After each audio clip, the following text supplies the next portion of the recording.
আমেরিকার সঙ্গে বাংলাদেশের যে গোপন চুক্তি ইউনূসের জমানায় যেটা হয়েছে, এটা আমাদের জন্য কতটা নেতিবাচক প্রতিক্রিয়া তৈরি করতে পারে, তার ৩-৪টি উদাহরণ আপনাদেরকে দেই। দিদাসে এখন আমেরিকা থেকে গম আসছে। অন্য বাজার থেকে যদি আমরা গম কিনতাম, এই গমের মূল্য পার মেট্রিক টনে অনেক, অনেক কম পড়ত। তারপর তো সামরিক খাতের কথা বললাম। সামরিক খাত বাদ দিয়ে যদি এখন আপনি তুলা চিন্তা করেন, যে আমরা যদি এখন ভারতের তুলার পরিবর্তে আমেরিকা থেকে তুলা আনি, তাহলে এখন যে খরচ, সে খরচের প্রায় ১.৫ গুণ আমাদেরকে ব্যয় করতে হবে। এর বাইরে যেটি স্পষ্ট হয়ে গেছে সেটা হলো যে আমাদের তেল গ্যাস যে অনুসন্ধান, এটা সম্ভবত অ্যাবসলিউটলি আমেরিকার হাতে চলে গেছে।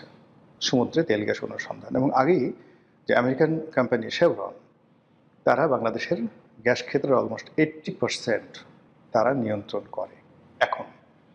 তো এই শেভরন থেকে শুরু করে অন্যান্য যে সকল আমেরিকান কোম্পানি, তার মধ্যে একজন মোবিলের নাম আমরা শুনেছিলাম শেখ হাসিনার জামানাতে, যারা গভীর সমুদ্রে বঙ্গোপসাগরের উপকূলে এই তেল গ্যাস অনুসন্ধান করবে, এবং সেটা শেখ হাসিনা তাদেরকে দিতে রাজি হয়েছিল ক্ষমতায় থাকার জন্য, এরকম কথাবার্তা শোনা গিয়েছিল। এখন সেই একজন মোবিল, তাদের সঙ্গে ইউনূস সরকার কি চুক্তি করেছে এবং তারা এখন কি কাজ করছে আমরা এখন পর্যন্ত জানি না।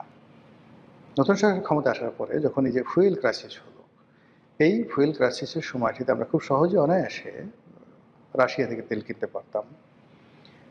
এমনকি ইরানের তেল আমরা এই মুহূর্তে আরও পানির দামে কিনতে পারতাম।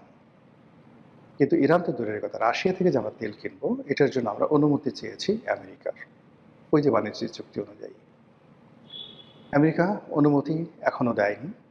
তারা আশ্বাস দিয়েছে যে বাংলাদেশের তেল সমস্যা আরও গভীর হলে তারা দেখবে। কীভাবে দেখবে, এটা আমরা এখন পর্যন্ত জানি না। ফলে আগামী দিনগুলো আমাদের স্বাধীনতা, সার্বভৌমত্ব, আমাদের রাজনীতি, অর্থনীতি কীভাবে থাকছে, এখানে আমেরিকার প্রভাব কতটা থাকছে, এটা ভাবতে রীতিমতো আতঙ্ক অনুভব করছি। এই কারণে যে বাংলাদেশের সঙ্গে আমেরিকার যে সম্পর্ক, ঠিক একই রকম সম্পর্ক কিন্তু তাদের আছে পাকিস্তানের সঙ্গে। পাকিস্তানের সঙ্গে কৌশলগত সম্পর্ক করে তারা এই রাষ্ট্রটিকে সম্পূর্ণরূপে ব্যর্থ করে দিয়েছে।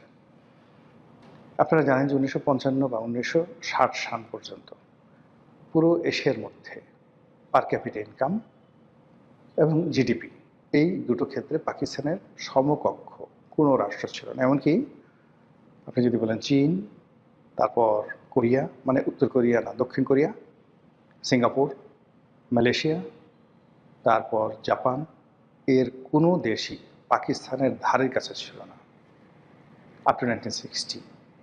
কিন্তু এরপর যখন আমেরিকার সেই যে সাম্রাজ্যবাদী দাঁত এবং নখ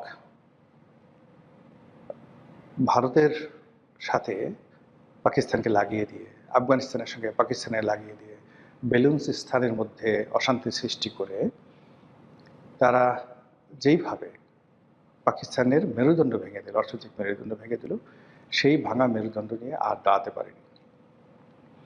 এই আমেরিকার কারণে সেই পূর্ব পাকিস্তান, পশ্চিম পাকিস্তান আলাদা হয়ে গেল, এবং অত্যন্ত চাল চেলে এই বাংলাদেশকে আলাদা করে দিয়ে পাকিস্তানকে আরও দুর্বল করে দেওয়া হলো। তারপর পাকিস্তানে একের পর এক সামরিক শাসন এবং সমস্ত civil bureaucracy, military bureaucracy, judiciary সব কিছুকে অকার্যকর করে দিয়ে তারা তাদের পছন্দের মতো মানুষকে সেনাপ্রধান রূপে নিয়োগ দেয়, এবং তাদের মাধ্যমে পাকিস্তান শাসন করে করে আজকের এই পর্যায়ে চলে আসছে। আমেরিকার এই যে শোষণ, এটার বিরুদ্ধে প্রথম জুলফিকার আলী ভুট্টো দাঁড়ানোর চেষ্টা করেছিলেন, কিল্ড। তারপর নওয়াজ শরীফ কিছুদিন চেষ্টা করেছিলেন, তাকে ক্ষমতাচ্যুত করে দেশ ছাড়া করা হলো। বেনজির ভুট্টো চেষ্টা করেছেন, কিল্ড। আর সর্বশেষ চেষ্টা করেছিলেন যাকে বলা হয় ইমরান খান। তিনি এখন জীবন এবং মৃত্যুর সন্ধিক্ষণে কারাগারে আছেন, আমরা জানি না কেমন আছেন। বাংলাদেশেও কিন্তু শেখ হাসিনা চেষ্টা করেছিলেন আমেরিকার সাম্রাজ্যবাদের বিরুদ্ধে দাঁড়াতে, তিনি পারেননি, কিন্তু প্রাণে বেঁচে গেছেন। কিন্তু তার যারা লোকজন আছে, সেই লোকজনকে একেবারে রাজনীতি ছাড়া করা, দেশ ছাড়া করা, সব কিছু করার জন্য আমেরিকা যা যা করা দরকার সব কিছু করে যাচ্ছে। করতে গিয়ে আমাদের রাষ্ট্রের যে রক্ত সঞ্চালন, আমাদের রাষ্ট্রের যে অস্থি মজ্জা, সব কিছু তছনছ করে দিচ্ছে।